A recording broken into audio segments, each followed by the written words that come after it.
जय श्री कृष्ण। गोसाई जी परम दयाल की जय। गोसाई जी परम दयाल की जय हम क्यों कहते हैं, इसके पीछे कभी किसी ने सोचा है? मैं आज श्री गोसाई जी की चरित्रामृत नामक पुस्तक का अध्ययन कर रहा था। मैंने उनकी चौथी बैठक जी के बारे में पढ़ा।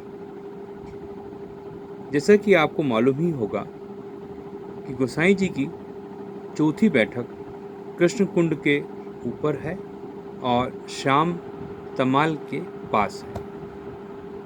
एक दिन वहाँ श्री गोसाई जी बैठे थे, तब वहाँ रघुनाथ दास गोंडिया आए और उन्होंने दंडवत की और यह कहा कि आप यदि भगवान के, ठाकुर जी के, स्वामी जी के इतने समीप हैं तो मुझे कोई प्रमाण बता दीजिए।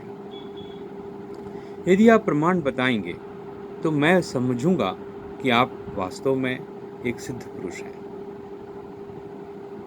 गोसाई जी महाराज ने तत्काल एक कोरे कागज को मंगाया और अपने सेवक से कहा कि जाओ, इसे तुम राधा कुंड में डालो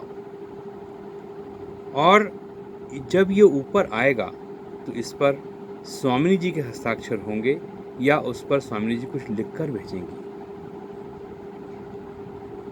गोंडिया ने कहा कि यदि ऐसा होगा तो मैं आपका सेवक बन जाऊंगा और जिंदगी भर आपकी सेवा करूंगा। देखते ही देखते वह कोरा कागज कुंड में डाल दिया गया। क्योंकि इस कुंड में श्री राधा कुंड है और यहाँ राधा जी का वास है। यह आज भी है। उस कागज को जब ऊपर आया, निकाला गया, तब ऐसा कहा जाता है कि ललिता जी ने स्वामिनी जी से विनती करी थी कि स्वामिनी जी, यह कागज श्री गोसाई जी ने भेजा है और इस पर आप कुछ प्रमाण लिख कर भिजवा दीजिए, ताकि उन्हें और गोंडिया को विश्वास हो जाए कि आप आज भी इस धरती पर विराजमान हैं और राधा कुंड में आपका वास है। कागज जैसे ही ऊपर आया, तब एक वैष्णव ने वो कागज लाके गोसाई जी को दिया।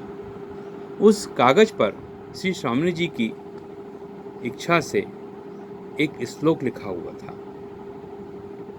वह श्लोक इस प्रकार से था: जयति वृषभान कुल की मुदी, राधिका जय जयति कृष्ण परमानंद कुल चंद्रमा। एक बार फिर सुने। जयति वृषभान कुल की मुदी, राधिका जयति कृष्ण परमानंद कुल चंद्रमा।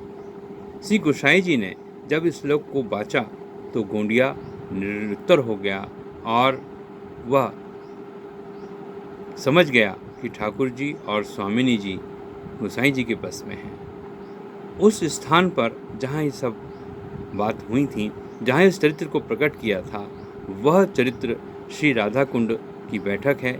वहाँ गोसाई जी बाबा की बैठक मानी जाती है। परम दयाल की जय।